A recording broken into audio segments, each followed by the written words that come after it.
விராட பருவம்.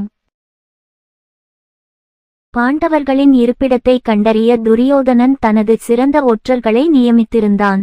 அவர்கள் உலகம் முழுவதும் சுற்றித் திரிந்தனர். ஒவ்வொரு மூலை முடுக்கு, நகரம், கிராமம், காடு, மலை என எல்லா இடங்களிலும் தேடினர். ஆனால் தப்பி ஓடிய அரச குடும்பத்தினரை அவர்களால் கண்டுபிடிக்க முடியவில்லை. ஒற்றர்கள் ஹஸ்தினாபுரத்திற்கு திரும்பி வந்து, தப்பி ஓடியவர்கள் ஒன்று இறந்துவிட்டார்கள் அல்லது கடலுக்கு அப்பால் சென்றுவிட்டார்கள் என்று சத்தியம் செய்தனர். அறியப்பட்ட நிலங்களில் எங்கும் அவர்களின் தடயமே இல்லை. துரியோதனன் தன் உறவினர்கள் இறந்திருக்க வேண்டும் என்று விரும்பினான். இருப்பினும் அவன் ஒரு சபையை கூட்டி ஆலோசனை செய்தான். அந்த காலகட்டம் காரணமாக கர்ணன் கவலை காட்டினான். மறைவின் முயற்சி கிட்டத்தட்ட முடிந்துவிட்டது. உடனடியாக ஒரு புதிய ஒற்றர் குழுவை அனுப்ப வேண்டும் என்று அவர் பரிந்துரைத்தார். பாண்டவர்கள் அழிய மாட்டார்கள் என்றும் அவர்கள் கண்டுபிடிக்கப்பட மாட்டார்கள் என்றும் துரோணர் உறுதியாக கூறினார். பீஷ்மர் துரோணரின் கூற்றை உறுதிப்படுத்தினார். பாண்டவ சகோதரர்கள் ஒருபோதும் தர்மத்திலிருந்து விலகியதில்லை. கிருஷ்ணரின் அருள் அவர்கள் மீது இருந்தது. அவர்கள் தங்கியிருந்த இடமெல்லாம் செழிப்பு இருந்தது. அவர்களால் மழை சீராக பெய்தது. அவர்கள் முன்னிலையில் மக்கள் ஒருபோதும் சண்டையிட்டதில்லை.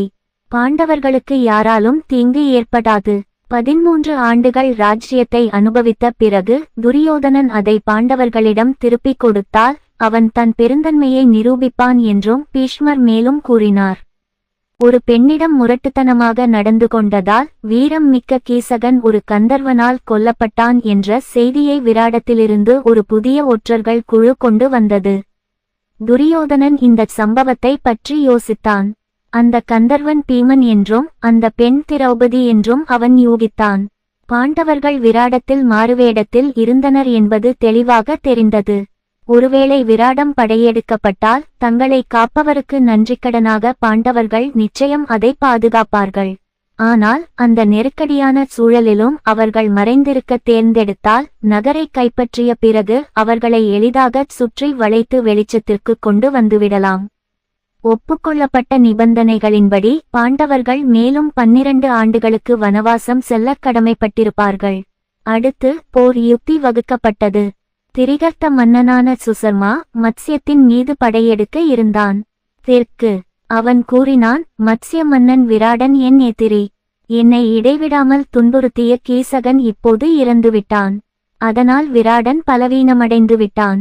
நான் இப்போது அவனை தாக்கி அவனுடைய பசுக்களை கைப்பற்றுவேன்.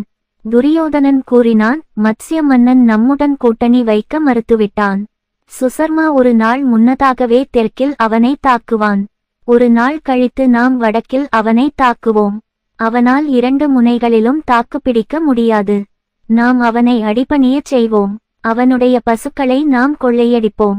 பாண்டவர்கள் என்ன செய்கிறார்கள் என்பதை நாம் கண்டறிந்து அதன் மூலம் அவர்களுக்கு விராடன் அளித்த பாதுகாப்பை பயனற்றதாக்குவோம். இந்த முடிவோடு அவர்கள் விரைந்து செயல்பட கலைந்து சென்றனர்.